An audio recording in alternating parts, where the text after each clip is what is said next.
So at Wanderlust, we believe that instead of sending a list of suggestions, it's better to send your friends on an adventure. So what we're focused on is solving that problem when you get that email or you've sent that email and you're asking for suggestions in a city. The opportunity that we're focused on is that everyone craves new ideas, something to do when they go to a new city, or even in their own city, they're looking for new things to do. But the problem is there's so many choices that inhibits our actions. One thing that's important is your friends help you break down those inactions. So you have trust in them, you have connection to them. So if they tell you to go somewhere, they suggest a place, it helps you overcome those inactions and sends you on that start of an adventure. So Wanderlust is a platform for creating those adventures. So to start, you need to know what's going on, right? So I'm creating a Sunday afternoon for, well, myself, thank you, in Los Angeles. I'm traveling with a friend, have about 4 hours, and I want to spend about $50. And this is where my hotel is. So let's get started. This is just the basic creation dashboard. So you search for something, it pops up, you know, what you would essentially search for. When you find something you like, you can drag it down into the sandbox of possibilities, so save it for later or use it for now. And then when you find what you're actually looking for, you can drag it down into the timeline. Once it's in the timeline, you want to make a suggestion for, well, why am I going to the park restaurant? So my friend would tell me, well, you have to get the frittata there because the frittata at the park restaurant is like the best frittata in Los Angeles. So we go through that task a number of times, and we end up creating this adventure. But if you don't want to create just a linear process, we've created something called the fork in the road. And what the fork in the road allows you to do is create choice. Has anyone read those Choose Your Own Adventure books when you were growing up? Yeah, it's sort of like that. So you create this choice of adventures for people, and they can actually go one direction or the other direction, and go through your suggestions within the context of the day of how someone in Los Angeles would play it.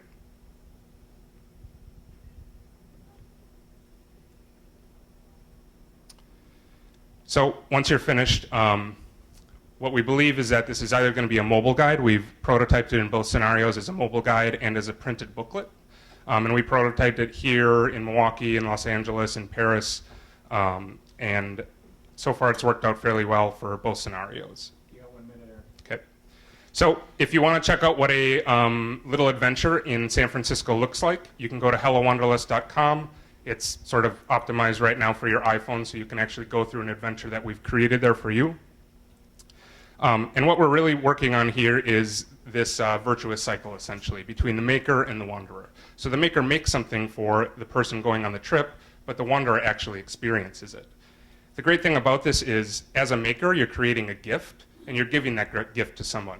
But what happens is that gift actually turns into a gift itself when that person starts giving feedback about what they've done, posting pictures about the frittata, providing information about that, or maybe you sit down and have coffee over the trip you've created. So that's Wanderlust. Thanks. Excellent. Thank you, Eric.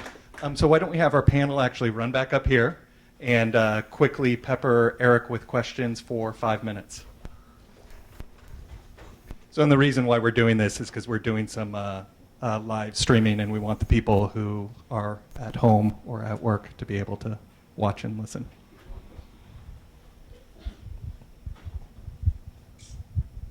So I'll give some feedback first. I think that this actually solves a need that I experience all the time, both when I live somewhere and when I'm going somewhere. When I lived in New York City, I had people ask me this all the time. It drove me absolutely insane because I felt like a tour guide, but I had it down pat where I would do, thank you. I can't turn left, so.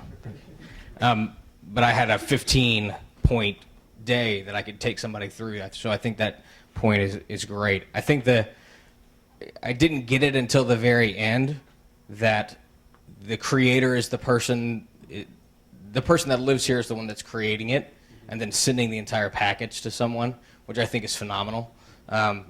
So I would say that that's the one piece that didn't come across clear, at least in the context of the video. But once you got to the very end, it was. But I think it's a very cool idea.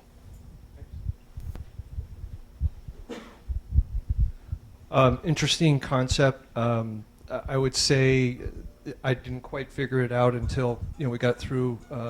But the one question that I would have is, if somebody came up to you on the street, how would you describe what it is in a very short period of time?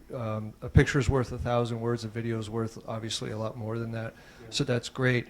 But you want to be able to articulate to people and think of, you're telling me what I should do by getting involved in that. But the other aspect of it is it's got great application across many locations, many people, and how they interact, because it's a basic component to human interaction, recommending a great place and giving immediate feedback. So from that standpoint, it's a really interesting concept. From an idea, if you're pitching, the next logical question that somebody who you would be presumably asking to make an investment is, what do you want? What do you need to get this going? So what do you need to get this going? Yeah. I think at the stage we're at with it right now, we're trying to shore up the correct team to work on it. So myself, I'm Director of Research and Strategy at Beyond. We have 2 lead designers from a UX and UI designer from Fuse Project, a head designer from Disney, and then the head of VP of Brand Experience at Old Navy. And what we're really looking to find is a technical co-founder. So that's our next logical step.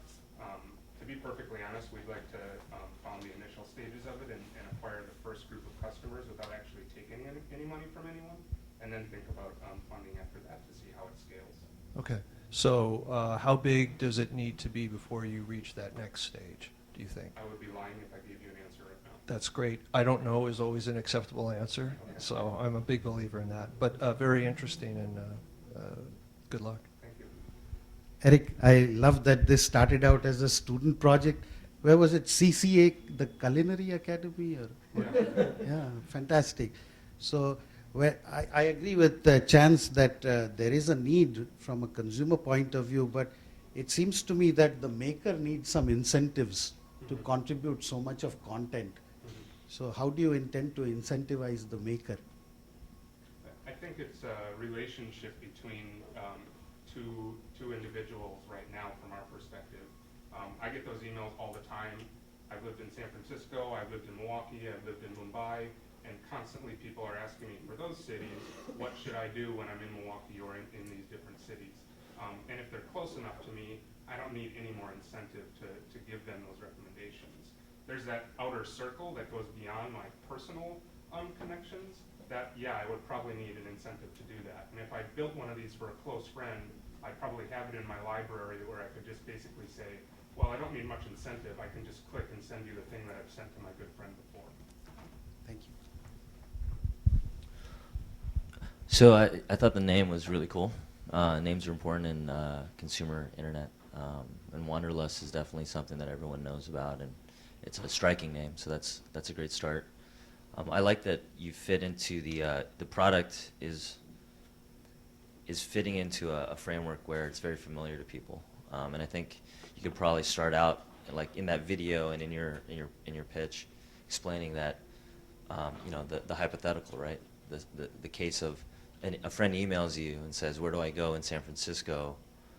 And that could be the visual, and that could be the storyline. You bring them into that, and then you solve that with the Wanderlust product.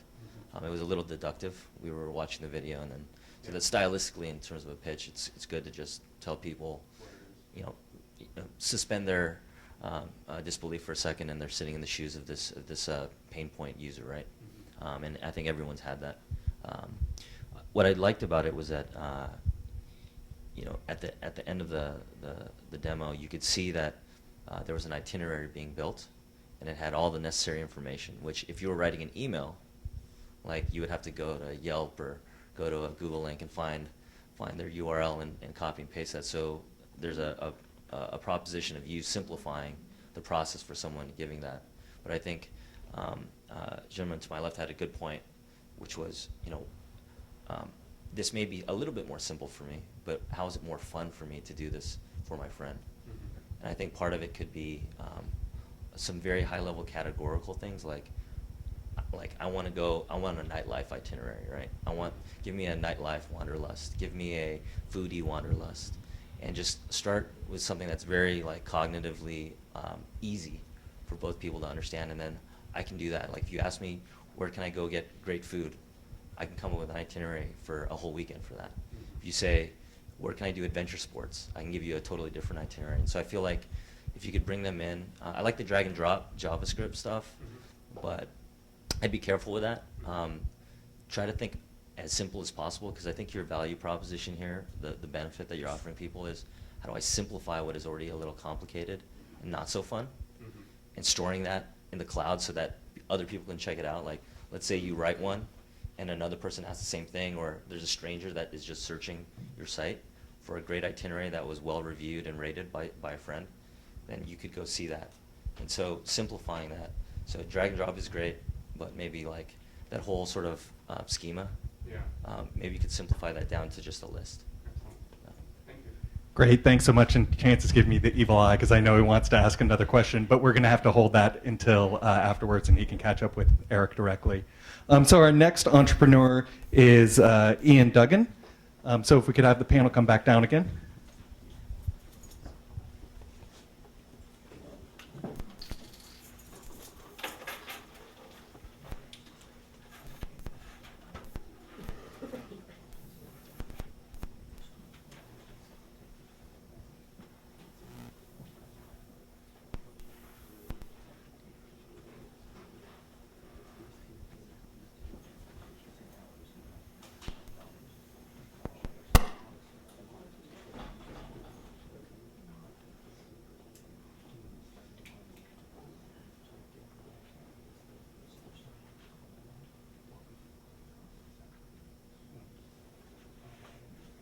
So, and Ian, same thing. I'll let you know when you have a minute left.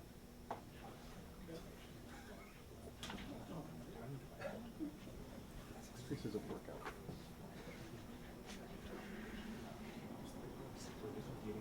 Double beer.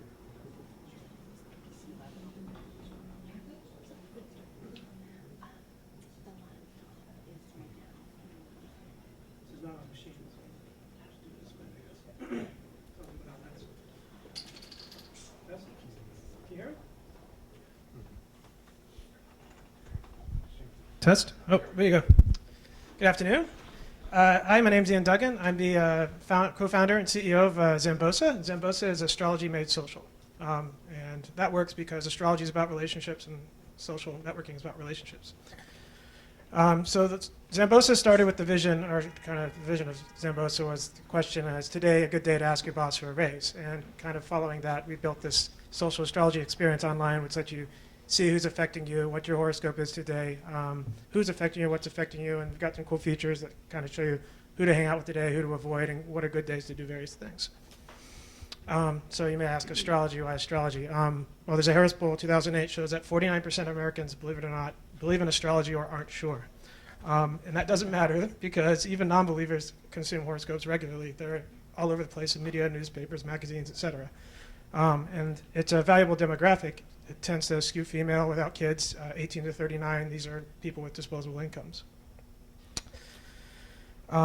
So online, just talking about standard kind of websites, there's about 11 million monthly active users up for grabs. And if you add in Facebook apps, you get a total of about 17 million monthly active users. So there's a sizable market there to go after. So our strategy is first, try to capture some of that existing market. A lot of the stuff that's out there currently is kind of stuck in the 90s with rotating or spinning GIFs, and it's due for an update. And we're going to do that by attacking it using kind of leveraging Facebook and some of the features on there. And we're able to do that because through the Facebook API, you can get birthdays and you can get friends, and you kind of combine those and see your horoscope, all your friends' horoscopes, and you can start sending these things around and answering questions like, who should you hang out with today? Who should you avoid? When should you go on that date?